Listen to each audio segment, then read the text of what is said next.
Hello and welcome to Adventures in Venueland, an EVMC podcast. Join us for this all-access pass backstage and behind the scenes with some of the brightest minds that cross the scope of the live event industry. I'm Dave Rettelberger. And I'm Paul Hooper. We'll introduce you to incredible guests who journey with us as we dive deep into the world of venues, tours, festivals, and everything in between. Grab your laminate and meet us in Venueland.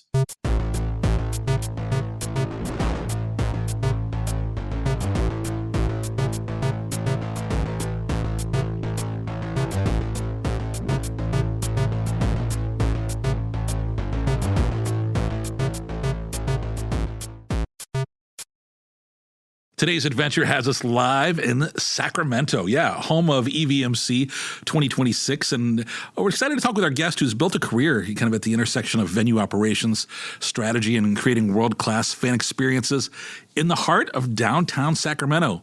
He's the Vice President, Arena Programming at the Golden One Center. Please welcome James Rasmussen. James, we've been working on this forever. Yes, it's definitely been a work in progress. I think it was Toronto.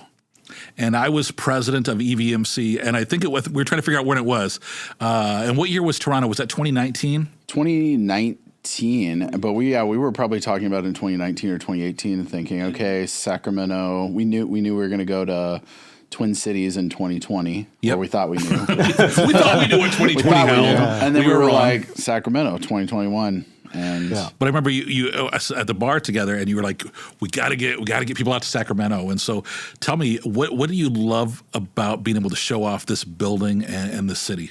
Yeah, so we opened in 2016, and going into 2016 was more like you're ideating of everything this building could be, right? And so you're looking at renderings, and you're seeing construction, and the excitement's building, and you think, okay, once we get to opening, it's going to be awesome. It's going to be great. And luckily, the market showed up and supported us, and we were able to execute on that dream. And then it just kept going. Yeah. The typical honeymoon period, as we all know in the venue industry, is you imagine a 2-year honeymoon period. Yeah, it's usually 2 years, right? It's like you open 2 years, you're going to sell everything out, it's going to be great, and then you got to start grinding and start working and keeping that magic going. Luckily, that just kept happening here. So when we got to 2018, and it was like, I really want to showcase what we're doing here. That's when I really started pitching you guys. Hey, we have a great thing going on out here, and Sacramento's a emerging market, and the venue now really showcases the possibilities that were here. I have so many great questions for you about this building and about the city of Sacramento. But I want to paint the picture for folks listening at home, because we are in a very, first of all, anytime Paul and I get to record in person, always feels odd because, I talk to Paul every few days throughout the year. And so, either the back of his office wall or his kitchen table. And we are here in a podcast studio here inside the Golden One Center in Sacramento. We've had a great couple of days here, and I'm excited to talk about the city. But tell me about this podcast studio. Yeah, so it is an amazing podcast studio. Yeah. This is the first podcast I've done here. Yeah. But looking around, it's like, wow, this really feels like a nice good job decorating set. it. Yeah, it does feel like like the framing, and there's all these historical, Sports Illustrated magazine covers and iconic Kings players kind of adorning the background. But it's got a really great setup, and it feels like too. I think Kim Allen and you were talking about how you all are on the King side working on, offering unique visual content to people it's kind of like a new avenue that you can explore. And certainly, we've been doing a podcast for 5 years now. Trendsetters, maybe. All the time, everywhere we go. But it does feel like, you're seeing, and in particular, just in the last 6 months, all these podcasts that have been around for years have all switched over to these visual video podcasts, become so popular. And I think this seems like you all are really kind of hitting that right as that wave is building. Yeah. So it's funny when you reached out and said, "Hey, we're going to do this in person." In my mind, I was like, "Oh, this is going to be a video podcast." I was like, "I got the perfect spot for that." Yeah, It yeah. just opened. It's brand new. One of the things I really appreciate about this organization is the willingness to evolve and create spaces like this to create content. I mean, there's so many ways, so many different channels and avenues to reach your fan base. You can't just rely on the traditional channels. Yeah. You have to go out there and start creating your own.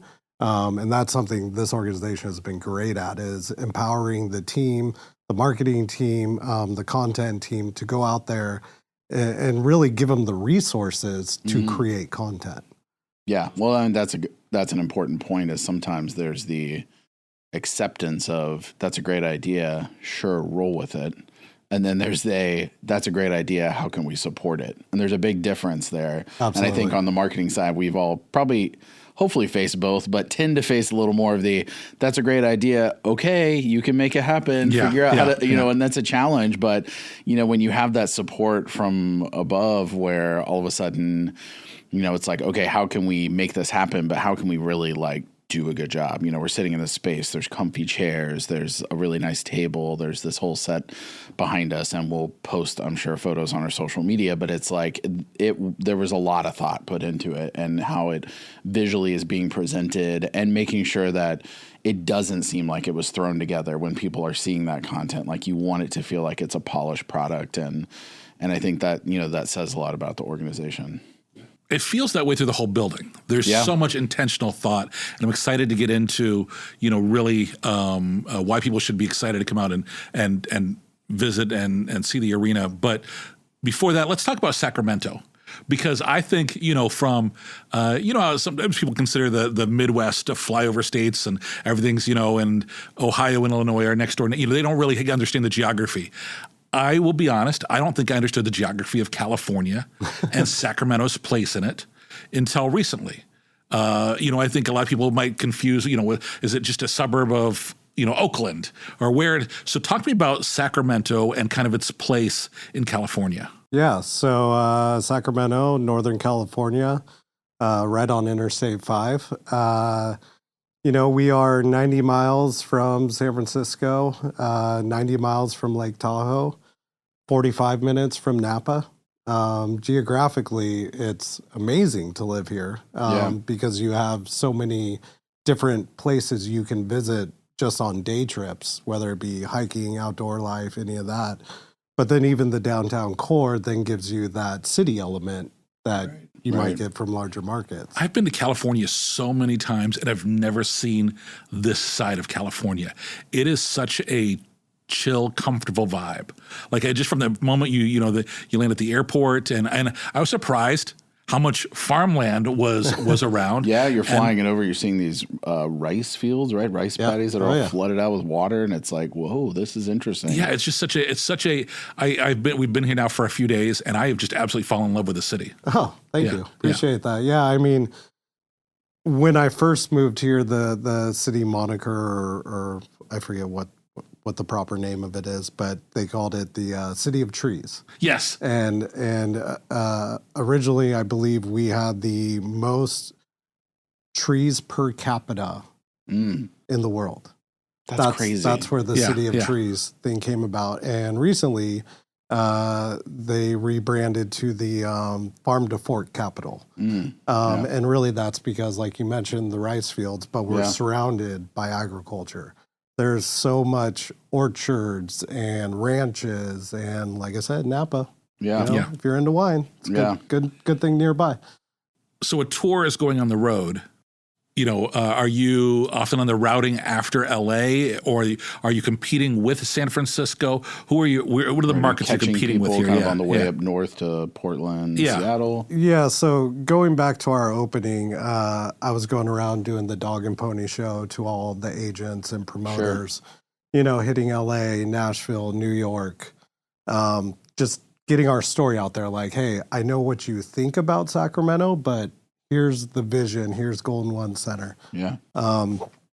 and I'll never forget, I was down in LA and I was meeting with Brent Smith, who was the agent at the time for Kendrick and Drake. And I asked him, I was like, hey, how do I convince Drake to come to Sacramento? Like I keep missing that show, but I want to make sure he's in it. And he's all, well, you're not. I'm like, what do you mean? He's like, I'm not going to tell one of my artists, you're not playing San Francisco, you're playing Sacramento. So I'll get fired. Like, you're not competing with that. Sure. So get that out of your mind. Yeah. What you're doing is you're complimenting them. Sure. So all the major good tours advice too, that he actually like shot straight with you, right? For sure. This was 2015. I'm still telling that story 10 years later. Yeah. Because that's always, it's resonated with me in the sense that you're right. You're not going to tell Shakira or Pink or Drake, you're not playing San Francisco, one of the most great cities in America. Like, you're going to play there, and then you're going to go to Sacramento, and you're going to make the same amount of money as you're going to make in San Francisco. And it's going to be a short trip. Yeah, and maybe more. You know, so that's the way I look at it, and that's the way I go about the sales pitch is, you know, we serve a purpose. Everyone's going to play LA. Everyone's going to play Chicago, New York in their hometown. But what you got to do is, how are you positioning yourself as complementary to? So I always say, like, yeah, they're going to play the Bay Area. They're going to play Chase Center or Oakland Arena. And then we're going to be complementary to that so they can spend 2 nights and make the same amount of money and then go up to Portland or go out to Salt Lake City. We serve our purpose in that. And, you know, there's 2.5 million people in our DMA, like, and it's a separate media market. It's, you know, there's a lot of people here. It's a short trip. It's like they can come in and have some downtime, and then you don't have to worry about competing really with each other. Yeah, I mean, and another great thing is we're the only major league team. Well, we have the A's here short term, but for the most part, forever really, we've been the biggest act in town. Being the Sacramento Kings in the arena. So all eyes of the market are on us. So it's up to us to really deliver those top artists. Yeah. Well, let's talk about the arena itself. And so take me back, you know, it's a 10 years now, right? Coming up on it. Coming up on 10 years. So take me back to kind of what the market was like before this place and how this arena got built. Yeah, so our previous arena... you were sleeping in trains. The last name of that arena was Sleep Train Arena. Really, for its life, it's known as Arco Arena. Sure. The Kings moved here I believe, in 1985. So it was a 30-year-old arena. I came to Sacramento the last 2 years of Arco Arena's life. But I grew up a Sacramento Kings fan. I grew up 100 miles from here. The only time I came to Sacramento was to go to Kings games and to go to the airport. Nice, yeah. Even when I took the job, I was up here for like an afternoon, and then I left to go to the San Francisco Giants World Series game. There you go. So when I came, they were doing about 14 concerts a year total. Yeah. We're now doing about 45 on average. Yeah. That's an average year now. So it's been a massive explosion of entertainment. And again, it goes back to the market supporting what we built here. Yeah. And we really doubled down on what are the things that we can control. So guest service is one. Making sure the fans happy when they're here and that they're leaving happy. Pretty basic, you know, venue 101 type stuff. Making sure the building's clean. That's also very important. You know, how can we make the experience as frictionless as possible when they're coming in? So there's an abundance of parking around here, or just walking from their office here. There's tons of restaurants around here. Doco, is that what it's called? Doco, yeah. So the whole project around here really is, it was $1 billion investment in downtown Sacramento. You know, there's the arena, but there's downtown commons, aka Doco. which is a mix of retail and restaurants around here and hotel. So it really revitalized what was happening. And we're only 3 blocks from the state capitol. Right. Yeah. I mean, not to toot your own horn, but I would imagine that big of an increase of touring events changes the landscape of the city. You know, it is the capital of California, but you talk to some people and they feel like, oh, it is a very legislative town and big and has obviously farms and stuff around it. But it feels like when you are bringing in that many events, you're building this district, that and those events help support more restaurants, support more hotels. It kind of makes Sacramento more of that destination, more known as much for entertainment as anything. Oh, and absolutely downtown specifically. I mean, where we're sitting today, this was a mall. It was a shopping mall that was, I don't know, 50, 60% vacant. Past its prime. Right. It had seen better days. Yeah, so I think the city was very happy in the vision to put an arena right downtown, right in the core, and drive foot traffic and really dollars downtown. You know, I was downtown on Sunday, this day we're recording this, and the Niners were in a playoff game. They sure were. And the number of, and then the Kings had a game here, and that whole district outside was just full of life and energy. People were across the street at Tom's Watch Bar, checking out the game, and then getting ready, but wearing their Kings jersey, getting ready to head into the Kings game too. And it's really neat to see the life that the arena has brought to downtown. Being lit. This is a back-to-back beam night. Yeah, let's talk about the beam. What for folks who've heard the legend, tell us about Light the Beam. So I think it was 3 years ago. Devon, 3 years ago? Yeah. So 3 Shout years. out Devon. Shout out Devon. Bring me my stats. 3 years ago, the Beam team. So for those who don't know, Sacramento Kings in the early 2000s was an amazing team. That's when I was a hardcore fan. Great players. Great teams. Chris Webber, Vlade Divac, Jason Williams, Mike White Bibby. chocolate. And so they had a moment for several years where they were awesome. And then, the Kings went through a rough patch. As most teams do. Yeah, it happens from time to have the highs and time. lows. About 17 years, I believe, without making the playoffs. And then we finally broke through in 22-23, I believe. And that also coincided when we started this tradition where when the Kings win a game, we have a FAA-approved light cannon. A light cannon. It's a light cannon. Which is different than a spotlight. It's different. It's a little more powerful. Yeah, and a little more direct, it feels like, too. It's not like a... There's a little more intent. Right. Yeah. It's like a laser pointer the size of a building. Yeah, that shoots into the sky. And really it was to build the pride and give the city some stake in it of what's going on. Yeah, you come out of dinner, you look up and you're like, oh, Kings won tonight. Yeah, and you can really see it from miles away. So we started that at the beginning of the season. And then it turns out that team was great. And we made the playoffs and this whole hype around it. And what we found was the fans loved it. And then, the games where we're leading late in the fourth quarter, you would start hearing the light the beam chants. Right. The best is when you would hear it on the road. Yeah. Because you would. There were games, you would start hearing it on the road through the TV broadcast. Yeah. It was like, whoa, there's really something here. So we've continued that tradition because it really resonated with the fans. And do you like the beam on away wins, or is it just home wins? On away wins as well? Great. Oh, So somebody's here. Oh yeah, Somebody's here. It's waiting. James. It's James lighting the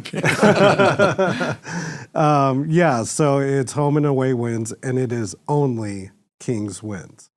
I love this because we were talking about this earlier today, is that you have protected it, and it is something that obviously has lots of sales opportunities and those kind of no things. easy feat. You've got probably, exactly. So many people But you really approaching keep it as the only time it gets lit is with Kings win. Protecting the integrity behind that tradition is extremely important. Love Yes. that. And there's been so many tours that have came through here. Or Yeah. a Plus, it's like as soon as you have something that has any color in a city, they want to change it green for St. Patrick's Day. They want to do this for this holiday. Yeah. There's a something awareness month. But you and know, the it's just tours too, like once you said, open that box. If you're pink and you want to do pink, or you're NBA young boy and you want to light it green or whatever it is. Right. Yeah. I mean, it's hard to say no.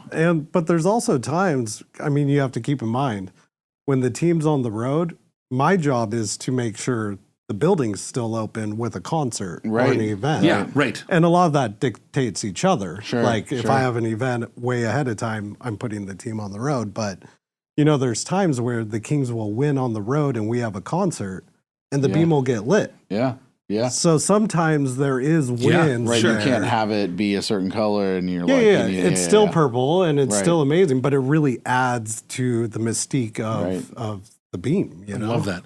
How did you get it FAA approved? What's the? I wasn't involved. That sounds in like something that, you know, yeah. like, wait a minute, that's not as easy as it sounds. Yeah, it's it definitely is a process. Yeah. And I will say, like throughout the years, through the last 3 years, like we've actually made the beam stronger. Yeah. From where the first iteration, because we're like, all right, that was cool, but we could do better. Yeah. Let's put a little more juice in this. Love that.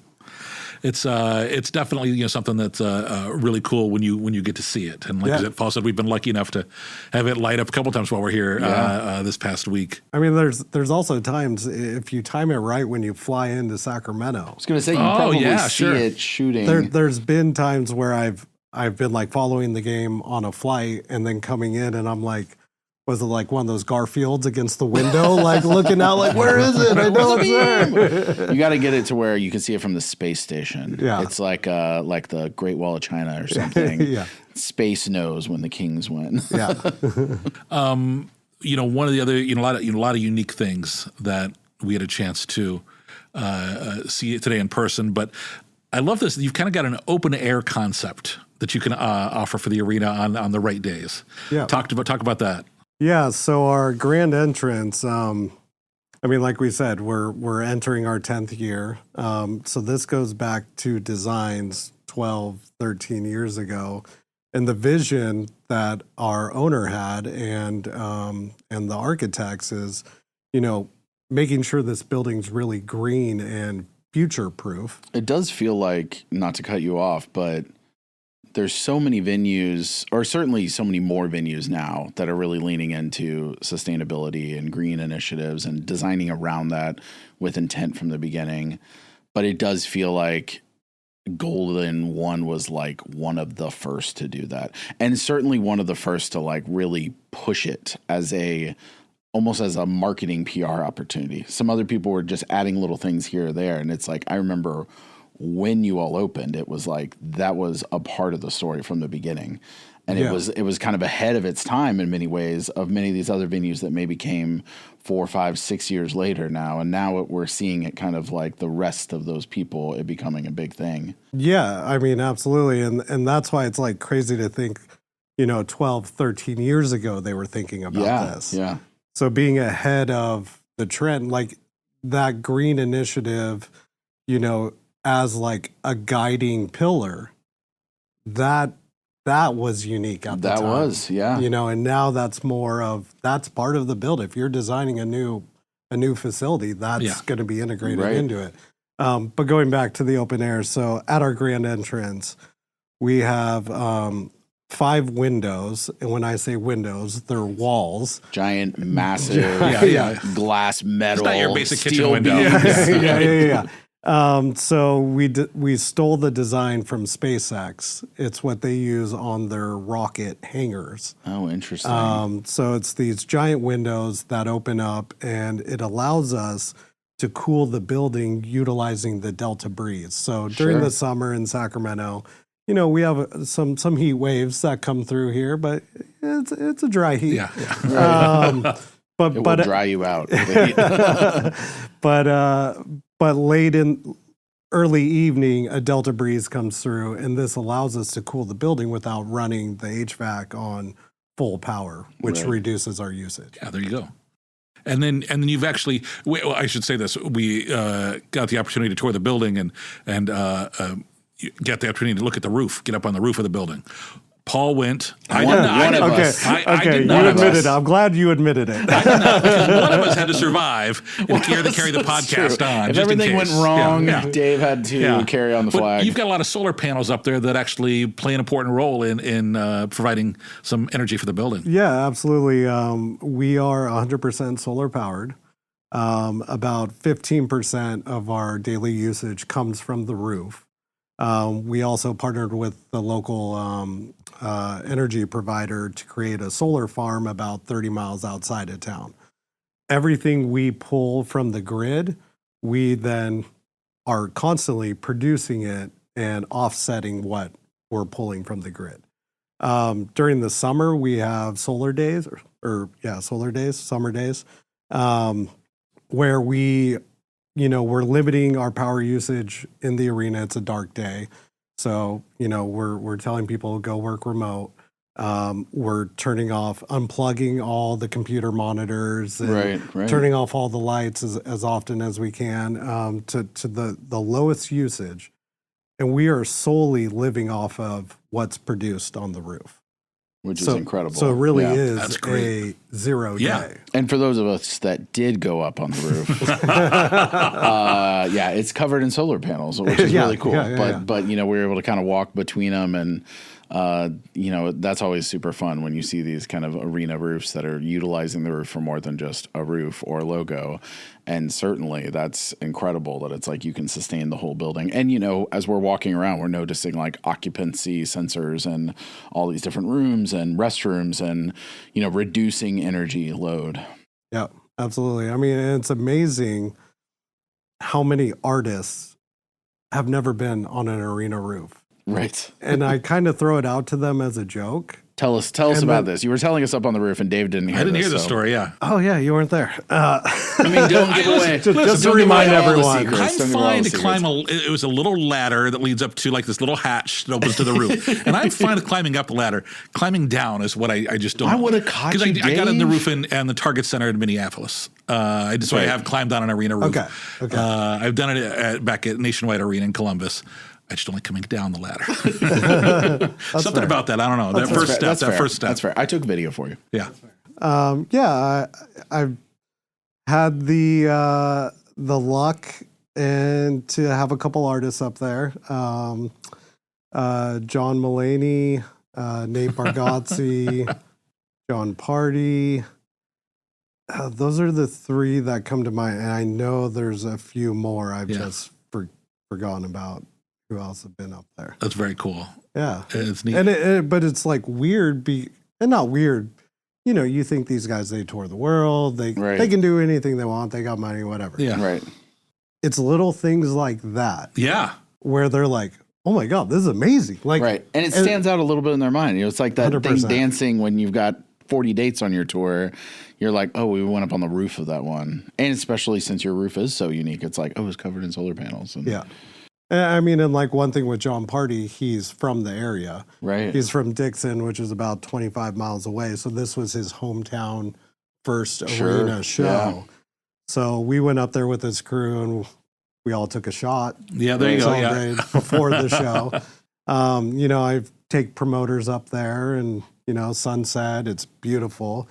For the people that are on the road, you have to keep in mind, like, at the end of the night, they have to get back on their bus, go to another arena, be in another arena locker room or cinder block office. Yep. Like they don't get to see the sun a lot. Yeah. So offering those unique opportunities to get outside of the building, but still be within reach in case, they're needed, I think it goes a long way in their experience in breaking up the tour. You mentioned Sacramento being the fork to table capital. Farm to fork. Farm to fork. That's what it is. Okay. Farm to fork. To mouth. Yeah. Okay. To mouth. To belly. But tell me how that plays a role in what you guys do here at the arena. Yeah. So a very unique aspect of our food charter program is 90% of our food and beverage is sourced from within 150 miles of the arena. So like you guys mentioned, the rice fields. You saw them when you flew in, but there's orchards. California produces, and I don't know the exact numbers, but it's insane stats of what produce comes out of California. Well, we sit right in the center of all that. So within 150 miles, you're going all the way out to the ocean. Sure. You're going south down to Fresno. You're going almost to the Oregon border. And you're certainly going past Lake Tahoe over to Nevada. So it's a big region to work with. But it really limits the carbon that's produced when you're trucking in produce. The other thing is that we work with sustainable partners in our producers of both, our the ranches that we work with, or the farms or the orchards. So being selective in the quality of ingredients that we use is really important. And all of that, I mean, we mentioned the windows and the solar power, but also this food charter leads into why we are LEED Platinum certified.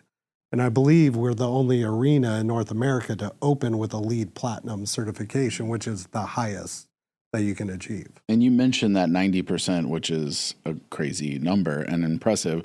But also, like when you were touring us around, you kind of brought up, and we still have to have certain alcohol and whatnot that you're obviously not going to bring in within that 150. So it does feel like removing that from the equation, it's like that number is even more impressive, because it's like, of course, you're going to have whatever, your Bud Light and your Miller Lite and stuff. And then it's like, that's part of your F&B. Then it's like, what's remaining? I mean, it's almost nearly all local, which is just incredible. And it's, it's making the food fresher, which is healthier and also more sustainable. It's kind of just endless benefits from that. Well, it's interesting. You mentioned Bud Light. There was a Budweiser brewery like 60, 70 miles from here. That local brewery. local Budweiser. But yeah, like when you think of like Jack Daniels, right? Or all the way from like they're not made locally. Yeah. Napa, 45 minutes away. Local wine. Lot of local wine, local breweries. Like Sacramento has a great brewery scene, a lot of microbrews. Sierra Nevada is 60 miles away. They're one of our partners. So there's an abundance of different providers that locally that are just top notch. And when you're embracing the community everywhere you go throughout the arena, and in one of the food, I don't want to call it a food court, but one of the areas that you've got actual historical neon signs from Sacramento that are just all over the area, which really kind of give it a neat flair. And then you've actually got, like framed like little history thing, like you're in a museum, right? Where you can read about the history of that sign and its place in the community. That's really neat. That's really neat to see. Yeah. So I like to say we are a hyper local venue. Like we are all about Sacramento, and we wanted this arena to be a reflection of the community, not just, hey, it's a sports team and all this corporate sponsorship everywhere. We are Sacramento, and when one of our longest, I don't know exactly what it's called, but we are Sacramento proud. That's right. Our slogan. And it was all about the community and making sure, and that's why they continue to show up and support our shows, because they know we're here to work on their behalf. Yeah, and that means a lot too. And especially, I'm sure there are some people that are looking at different venues, and any of us in cities that have multiple venues, I firmly believe that when people can see you're investing back into the community, just like us, if we're going to a restaurant and you're seeing this restaurant is donating to a charity with some of its extra money or doing some other thing, it's like you want to support them because you know that they're putting it back in the community. Yeah. And so I think that works from a ROI, that works from a PR standpoint, and it's just builds, it builds a community, but it's just so much into that. And I think it's sometimes people, I'm not generalizing here, but sometimes it is easy to get caught in your world and just try to operate the machine of a venue. And I think taking some intentionality and kind of pushing it out into the community really helps in a lot of ways. Yeah, it's interesting because Paul, you and I are arena nerds, You know, we've said that many times on the history of this podcast, and we love And to stadium nerd. And yeah, right. theater We love nerd to and yeah, club we love to nerd go out and- see live see the venues. Right, we love venues. I'm a venue nerd too. Right? Yeah. And as I walked around today, I saw something that I don't remember really seeing anywhere else, which is on one of the levels when we were walking around. Every arena's got pictures of concerts that happened at the arena in the past and some very cool shows. But you guys have a whole concourse where it's all pictures of history of Sacramento and cool things that have happened in Sacramento. And I just thought that was such a neat vibe and a way that you guys embrace the city. Yeah, and that's on the loft level. That was a partnership with our local newspaper, the Sacramento Bee, taking all their historical photos through the years of Sacramento and really telling the story of Sacramento on that level. And they did a beautiful job the way they framed it and the consistency of the look and the feel of it. And also with the little placards of here's the backstory of it. And it's great because, we've all been to the venues and usually it's concert photos, team photos. Yep. Oh, yeah. But this is actually about the city Right. and some Kings stuff. Yeah, for sure. Yeah. Sure. Which you got to, obviously. Right. But 90% of it's just about Yeah. historical moments in Sacramento. I think it's awesome. Yeah. Yeah, you guys really elevate the community, and I think it's evident in everything that I've seen here, which is so cool. One of the speaking of cool things, we were in a little private area today where the players, I guess their family can come, or some real VIPs, and it's kind of like at a bar, and some of the artists come backstage. It starts with a P. What was the name of the area? Oh, we won't name it. Okay. We don't. That room doesn't exist. That We makes don't it name it. But can I ask Well, there's you? lots of clubs like that. There's also the row. So many one. spaces. Row One There's- Club. There's so many awesome hospitality spaces, and it seems like you all have had a lot of those, but like many venues have also adapted to the change and the expectation for more premium, which is certainly a trend across the board. But there's just no shortage of these beautiful areas. Can I ask about your role as a bartender? Because in this private space, you told us a great story where you actually got to work as a bartender for one of the artists that was here. Yeah. So Are you a heavy pourer? no. Very, very respectable. So we won't say the name. Yeah, sure. Just because Somebody who can headline stadiums. they're gonna start. Let's just say that. So it's our friends and family room, and that's where we invite the promoter and the opening acts, and if the headliner is staying longer and not leaving right away, we'll invite them in there. It's a good Like a bar, hospitality, bar lounge, food, all that. But when we first opened it, we were still figuring out the mechanics of how it worked. And the show was Luke Combs, and he had this up and coming opener by the name of Morgan Wallen. Who, Morgan had a great set and needed to kill some time. So we invited him and the band into the room, and we hung out with the promoter and just this opener. And I became the bartender. which is a different vibe too when they're openers, right? It's like back then they're just like, oh yeah, I want to meet all the people, and us- hopefully my career takes off soon. Us too. We're like, hey man, good luck. I hope you have an amazing Good luck, career. buddy. for you. Yeah. I hope this works out for you. Right. Like great set. And That if was not, awesome. Good to see you. Yeah. Good luck out there.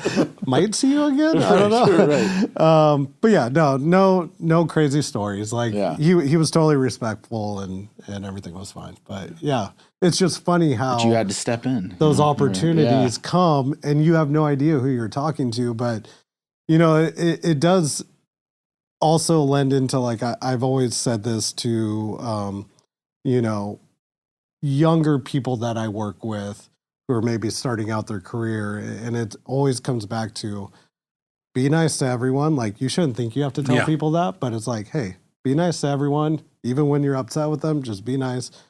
Because you never know when you're going to have to work with that person again. Oh yeah. Yeah. Or like one day. And if you're not nice, that I feel like stands out more than when you're nice. And they're absolutely. going to remember, oh, that asshole from blah, blah, blah, or whatever that, oh, I remember that, da, da, da. You know, it's like, yeah. Exactly. And it comes, you never know where that person's going in their career. Totally. Yeah. And where you may end up at the same venue again or wanting to be at the same venue again. So then that's the importance of networking and all that. Sure. It's the another neat thing that you guys do is you've really embraced, technology here over the years, and and it's to continuing, right? So right now you guys are kind of experimenting with the and not just experimenting, but embracing the Face ID technology. Tell me how that's going. Yeah, so we partnered with this company Wicket for facial recognition. It syncs together with Ticketmaster, so you buy your tickets on Ticketmaster, you enter your information into the Wicket app, and they sync together. So when you walk up to the arena at the ticket pedestals where you would normally scan your ticket, we just have facial recognition that checks your face. Right, it's like your iPhone. It's just kind of scanning your face. And so it just basically says, okay, you have 4 tickets on your account. Are all 4 people here with you? And you click like 4. Or if it's just me and Paul and 2 people are coming later, I just click 2 and then good to go. Or if there's only 1 ticket on your account, it's just like, you're good. Go ahead. And you talked about, this technology, people some years ago, everybody used their thumb to unlock their iPhone, right? Yeah. So if we think back when Golden One Center opened, the iPhone, you used your thumb to unlock it. That's been gone for years. Right. When we opened Golden One Center, we had paper tickets, we had PDFs, right? Actual paper tickets, right. PDFs, and your phone. Right. Coming out of COVID, we were mobile only, and now it's mobile plus the option of facial recognition. Right. Eventually, you see it as a trend is probably just going to become more that way. More and more, just like if we think back 12, 13 years ago when we designed the arena and we were leading in the green initiatives and all that. Yeah.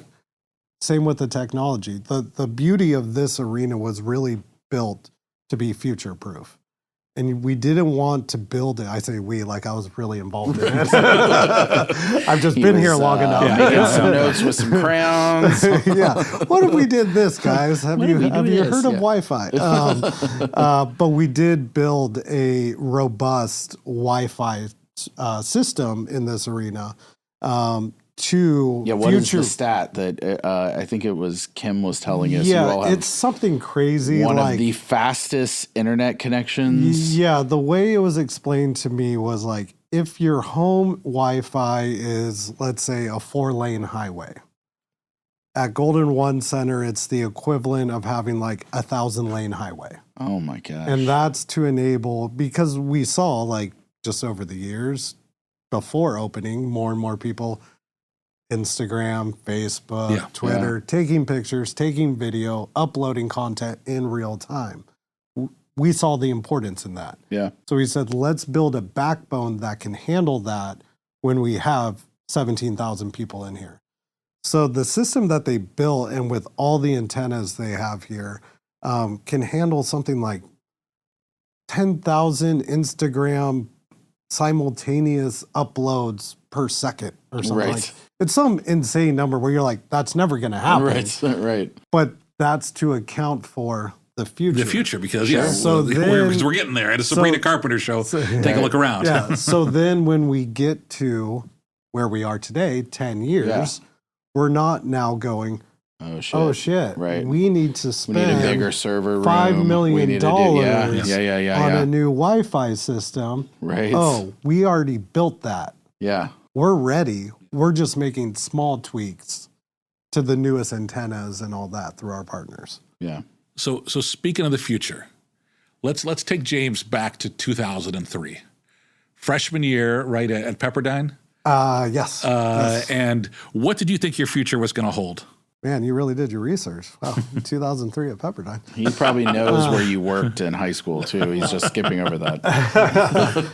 That's not on my LinkedIn. Yeah, okay. It didn't seem relevant to put lumber mill at 10 years old on my LinkedIn. I don't think that really opened doors. I'm sure there's some aspect of that you're still using in your day to day. Hey, built the work ethic. Exactly. I'll tell you that much. Shout out to my dad and child labor. There you go. Same. Might be frowned upon today. But, so 2003 at Pepperdine. So like I said, I grew up 2 hours from here, a town of 13,000, Red Bluff, California. Typical cow town. It was awesome, loved it. And now I'm at the beach in Malibu at college. A little bit different. Yeah, sure. Right. A little bit different. Yeah.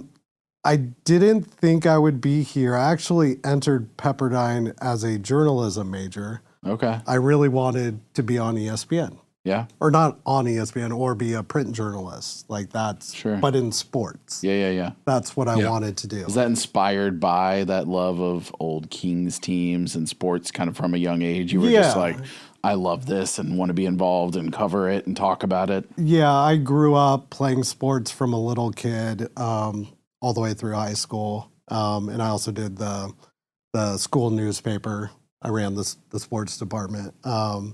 So I was all in for that. And then I got to college and they started telling me about the salaries of journalism. And I was like, I think I'm going to do marketing. Yeah. And I switched to advertising and graphic design. Sure. My freshman year. Yeah. And you spent a lot of your college working in security? Yeah, that was a job. I was a security guard for Bob Dylan for his house in Malibu. Wow. Yeah, that was it was like four or 5 years I was there. Great job as a student. I got to study and use that time to study. Right. And there wasn't much like real Action. Like security. Joan Baez shows up unannounced. Is that, people would show up, these fans who would figure out. Yeah, and, sure. And I'd be like, is Bob here? And honestly, what they trained us to do was to go, who? Who's that? What? Yeah. I have no idea what Oh, you're no, talking this is about. some guy who made their money on, assets or something. Yeah. Definitely not the famous musician. Yeah. I have no idea. That's great. So you graduate and then you kind of get into the live business. You're walking with dinosaurs. Yeah. So my last semester at Pepperdine, I picked up an internship at Arena Network, unpaid internship. Technically, I think I was paying for it because I still had to pay Pepperdine for the credit. Yeah, That's great. So, I love how that works. Right. Interesting racket. But yeah, so unpaid intern, Jeff Olson hired me as an intern. My sister at the time was working for Andrew Ellis, who's an agent for a lot of punk bands and indie rock and stuff like that. And she had worked with Jeff and like, hey, my brother's at Pepperdine and you guys have interns. And he was like, no, but we want one. Sure. So I interviewed with him. That went great.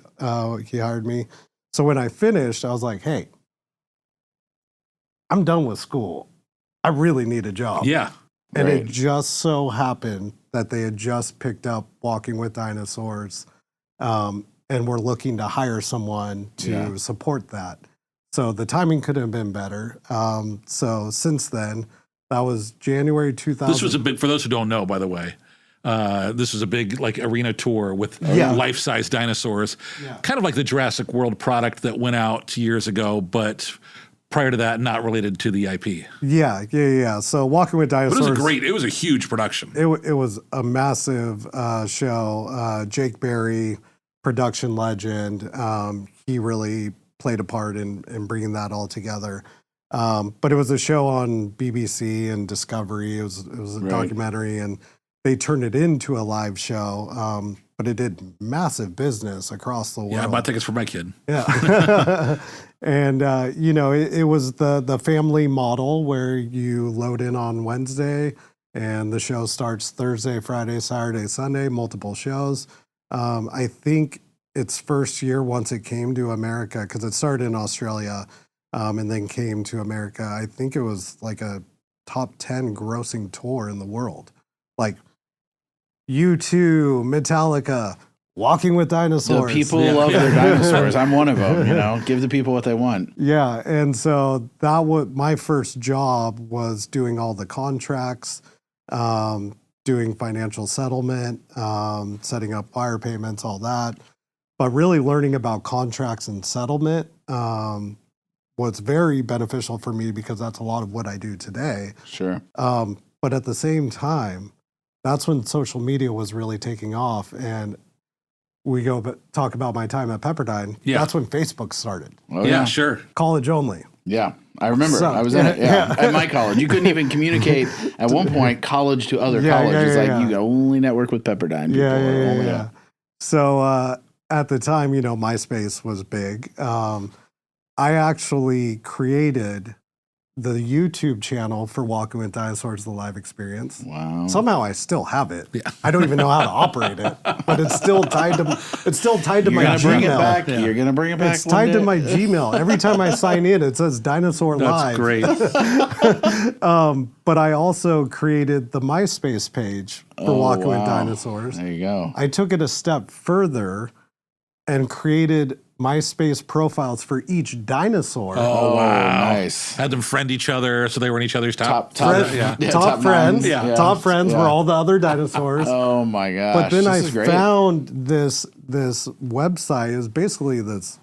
I think it was illegal at the time, but is the equivalent of how Facebook ads work today.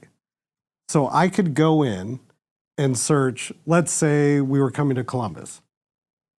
I would click Columbus, moms, between these ages, and it would go out and automatically send them a friend request Yeah. from the dinosaur. from Yeah. the dinosaur account. And that You're was catfishing people, that- James. yes. Or Columbus dino moms. fishing. Little do they know, there's a 22-year-old behind this account. It's not really a dinosaur. But it was the early stages of social media marketing, where you're trying to become part of their feed, not Yeah, a sure. paid ad So or a we banner have on you the to side. blame for all these retargeting ads. Yes. Innovator. Yeah. love that. So I I love would that. constantly do that, city to city to city. And I remember after doing it for a year, I went to them. I was like, hey, here's this marketing channel that I've created. Like, Right. social media is the future. And they're like, don't really see the value in that. Yeah. $0. You get $0. Yeah. $0. I was like, well, I still have the YouTube channel. So after that, you go on to where I think a lot of us got to know you, a big run with the Arena Network. Yeah. So it was interesting. So Walking with Dinosaurs and USA Gymnastics Champions was the tour after Dinosaurs. It was for a side company, Arena Touring and Operations. However, I was within the Arena Network office. Right. So I changed companies, but really sat at the same desk. At that point, our relationship with Dinosaurs and the other tours had ended. And so I just became a territory manager for Arena Network. And I was consulting arenas on who the next up-and-coming artist was.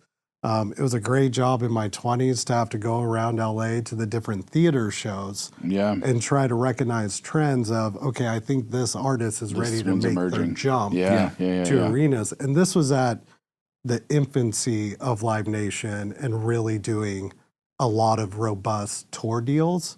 Yeah. AG, Concerts West, they were out there doing it, but Live Nation was just starting out. Right. So at that time, there was a lot more opportunity for individual venues to buy shows themselves. Sure. So my job was to go out to all my clients and be like, hey, have you heard of this artist, the Black Keys? I think they're going to be big. Let's put in offers. Yeah. And so instead of being one venue, going to the agent and being like, hey, here's an offer, $100,000 guarantee, Sacramento, California, it was my job to go out and get 10 offers Right. and go to the agent and be like, hey, here's an offer for $1 million network. guaranteed. Yeah, right. You tend to open more eyes if you're offering $1 million than 100,000. Right, So right. that was really my job then. And you're right, that's where we met. It was also very beneficial for me to also learn from all the bookers. Yeah, you're that working were with my 40 clients. over 40 arenas, right? So Yeah. you're really learning the My industry. career is completely backwards. Yeah, sure. I started as a consultant Yeah. and then became the client. So it's completely backwards, but it allowed me to observe and Sure. take in all the best practices I was seeing around me, Right. while also building my relationships with all the agents and promoters that were in LA. So it was a really great time for me. And from there, how did you end up here at Golden One Center? Yeah, so Sacramento was one of my clients. My predecessor, Kirk Reinhardt, I developed a great relationship with him because he was my client, but he also knew I was a Sacramento Kings fan. So he was my client for, I think, 6 years, 6 or 7 years. We originally met walking with dinosaurs at the old arena here. Nice. It was a crazy storm that hit Sacramento during that run of dinosaurs, and literally there were panels ripping off the roof Oh, wow. and blowing in the park. It was crazy. Anyways, Vibrations in Kirk- the water. yeah. T-Rexes. Dinosaurs almost went extinct that night. So it was crazy. Yeah, so Kirk and I really had a great opportunity to hang out during that run, but he left here to go to the PBR and do marketing for them. So the position opened up. Obviously, I'd been tracking the state of the Kings and were they going to move to Seattle or Anaheim or stay in Sacramento. So I was very in tune to what was happening here, and I knew that they were building Golden One Center. So I really, took a look around and was like, okay, I can stay here in LA and keep grinding, and where am I going to be 10 years from now? Or I can take a leap of faith, pursue this. I've never worked in an arena, but I've worked around an arena quite a bit. So Been to a lot of arenas. yeah, been to a lot of arenas. So I was very fortunate. Our first GM here, Juan Rodriguez, he had been hired. He was the first employee hired for Golden One Center. We didn't have a GM at the old arena before he was hired. So he was hired to really own the build here and be the leader. But he needed a booker, and so when Kirk left, the position open. Kirk put in a good word for me. And so I came up, I interviewed, Juan and I hit it off, and yeah, I've been here ever since. Well, and in the tradition of this your entire career being backwards, this is the question I usually open the podcast with. But as we get near the end here, Vice President Arena Programming, what do you do? Oh man, a lot of phone calls, a lot of emails. At this stage in my career, it's so relationship based. Yeah. I've been working with the same people for so long that we all know how to talk to each other, how to communicate with one another. It's really staying in touch with all those key people, which I've been very fortunate that, I absolutely love what I do. And I think part of that is the people I get to work with, both my team here, but all the external partners that we work with. My Live Nation, San Francisco Bay Area office, they're incredible. Love all those people.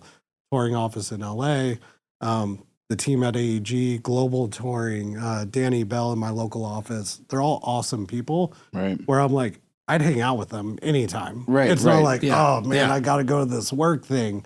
So a lot of it's just staying in touch with my friends, and when they have something that they want to bring to Sacramento, or when they don't bring me something, is also when I'm calling them. Right. Why didn't you bring me that? Right. And they'll tell me all the reasons. I'll be like, oh, and I agree with you. All right. But I also think that's part of how I've built my reputation, because I've had people reach out to me about like, hey, they're all excited. They're like, I want to bring this show here. And I'm like, I don't know. I don't think that's a fit. Yeah. If you want to do that. I wish more people thought like that, because so many times you end up in an awkward position of a show that just doesn't work, and nobody was willing to say anything. Yeah, Right. and that doesn't benefit anyone. it doesn't. And it puts, speaking for the marketers here, it puts a lot of pressure on the marketers because then absolutely. they're trying to be stuck polishing something. Right? It's like the promoter shouldn't have brought it here. We should have booked it, and now we have to try to make it work somehow. Yeah, I mean, it's a classic marketer versus booker conversation. Right. When the booker hears, "Why did you book this?" Like, well, okay, there's a lot of reasons why we book things. Right. It's the relationship with the promoter, Right. or it's this artist is managed by, Right. who also represents this. Oh, yeah. Or I'm making this investment now Because this is because I believe in Morgan Wallen. Right. And one day that Morgan Wallen's going to be big. That one heavy pour I give him in that. yeah. So, He's gonna remember. There's Yeah. a lot of reasons that go into it. But I will say, like, promoters have said, like, thanks for keeping it real, because there's a lot of pressure on the booker to produce business. Like, you just, I joke with Eric Thorpe, our VP of Ops. His job is to keep the lights off and save money. My job is to keep the lights on. Yeah. Right. Make If the team's out of the building, we better be generating revenue here. Right. And if we're not, then it's his job to keep the lights off and not be spending money. Before we wrap things up, just we spent so much time talking about the arena and the city, but when it comes to you, what's your life like away from work when you're not here? Give us a little who's James outside of the office. Oh, He's man. a 49ers fan. Sure am. Yeah. Sure am. Thanks for mentioning that nice playoff win on Sunday. So huge 49ers fan. I would say it's the one thing that I truly fanboy over, where I am like just a regular fan. Yeah, like, that's good. It's good to have that. Yeah. I think it's the only team I own a jersey. Right. So huge 49ers fan. Given the way our arena is constructed and our office is just off the floor, no natural light, my big balance in life is trying to get natural light as often as possible to balance it out because, like I mentioned, we're doing over 40 concerts here. That's just concerts. Yeah. That's not counting 20-something family shows, 20-something graduations, 43 Kings game, everything else. So between golf, I love to golf. I'm on a golf course as often as I can, which is a great thing about Sacramento. You can play year-round. But also snowboarding during the winter, getting up to Tahoe. Another great thing about Sacramento, Tahoe's 90 minutes away. I can go up there. There have been promoters who have called me on a Monday or a Tuesday. Right. Like, hey, how's it going? I'm like, oh, it's great. I'm on a lift right now. They're like, come join me. They're like, well, that's great. Here, real quick, and we'll talk some terms about something. I'll be like, I'll get back to you in a couple hours. Yeah. And so I'll knock out a snowboarding day, 8:30 to 12:30. By then, my legs are cooked.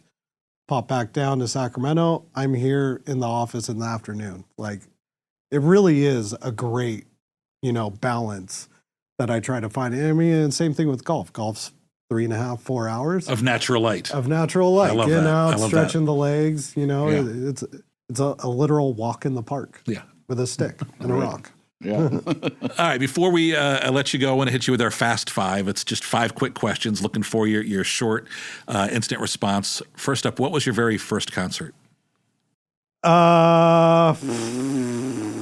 I want to say my first arena concert was Family Values Tour in 2001. Yeah, I was going to say 99, 2000. Anaheim. Limp Bizkit was the headliner. Method Man, Redman, Primus, and Stained was the first. Did you get in the pit? No, we were sitting up top. Okay, all right. I also visited my sister at Pepperdine and was like, yep, I'm coming here. Do you have a favorite concert after all these years? My favorite all-time will be the opening 2 nights of Paul McCartney. Genuine tears coming down my face. Right. My family was here. It was just like with my parents. Right. It's magic, right? It's just magic. What's one show you would love to book that you haven't had a chance to book? Bruce Springsteen. we were supposed to have him The boss. at the old arena. Yeah. And then he had to reschedule an MSG show and that. And it like Oh, the day before we're supposed to announce. Damn you, Oh, MSG. no. Sorry, that wasn't quick, but yeah. Bruce, if you're listening, Yeah, Sacramento. bring it home. what's one golf course you'd like to play that's on your bucket list? Bandon Dunes Which is where? in Oregon. Okay. Yeah. It's a drive. You could do that one. Yeah. Last question for you. What's your theme song? So you get a reality TV show where cameras are following you around, filming the life of James. What's the song that plays over the opening credit of the James show? Oh man, that is a good one. I'm so moody with my music, like whatever mood I'm in, is Yeah, what I'm yeah, listening yeah. to. What currently are you listening to? what are you listening to I'm currently? listening to a lot of Mumford and Sons recently. Okay. All right. Yeah. But it's also moody. Well, it kind of fits, right? As all music, right? Yeah. All right, let's give out any plugs. If people want to reach out to you or follow the arena, throw out any plugs you want to throw out. Yeah, so up and coming stuff at the arena, you can go to goldenonecenter.com. My Instagram, @ArenaJames. I think that's on Twitter as well, @ArenaJames. I don't really use it, or X, whatever. Yeah, it's yeah, called. whatever it is this week. Yeah. I basically only go on when there's like a natural disaster for that. Right. Not on Facebook. Not on MySpace. Not on my. Well, I might be. He is. might be, It He's yeah. got sorry. 12 accounts, but they're all dinosaurs. I'm Mr. T-Rex on MySpace. Yeah. Go to YouTube, Dinosaur Live on YouTube. I'll read all the comments. Oh, there you go. On that note, we'll wrap things up. But thank you very much for the time today and being a great host. Can't wait for people to come out and experience this at Absolutely. EVMC 2026. Paula, people want to learn more about EVMC or what we're doing in Sacramento. Where can they go to learn about that? Right. So we're recording this live here while we're at our planning meetings, which we always go to the city in advance of when the conference is going to be there. And if people are wanting to come out, look it up at eventvenuemarketing.com. All the information there, hotel, dates, everything.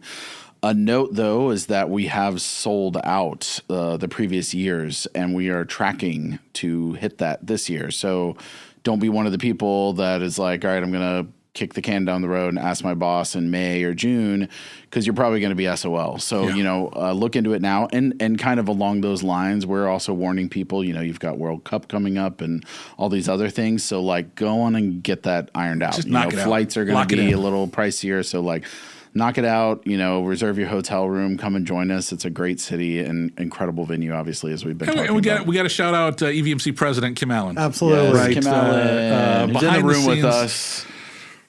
Yes, she's amazing. She's been a great host We've these past obviously couple had days, her yeah. on the podcast multiple times. I think Kim is actually our most reoccurred guest because she's not only had her own episode, but she's been on our little EVMC preview episodes. And so, yes, shout out Kim for making it all happen. I will say she is one of the best venue marketers in the country, and EVMC in Sacramento will reflect that quality. Yep. It's going to be an amazing time. And she's got a great radio voice too. So if you She guys does. need any She really voiceover does. work done, Yes.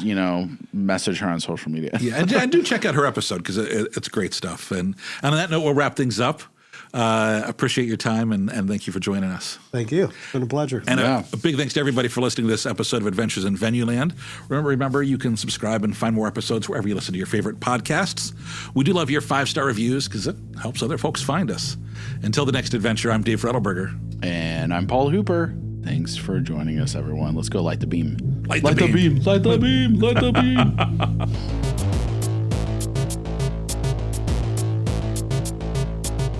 Adventures in Venueland is a side project of the Event and Venue Marketing Conference, a marketing conference that brings together diversified event and venue professionals to cultivate education, collaboration, and innovation for the growing sports and live entertainment industry. Find out more at eventvenuemarketing.com. Audio editing and mixing by Camille Faulkner. Design and digital advertising by Megan Ebeg. Copywriting and publicity by Samantha Marker. Guest booking and brand strategies by Paul Hooper. Guest research by Dave Rettelberger. Marketing strategies by Paul Hooper, Megan Ebeck, and Samantha Marker. Thanks for joining us. Until the next adventure.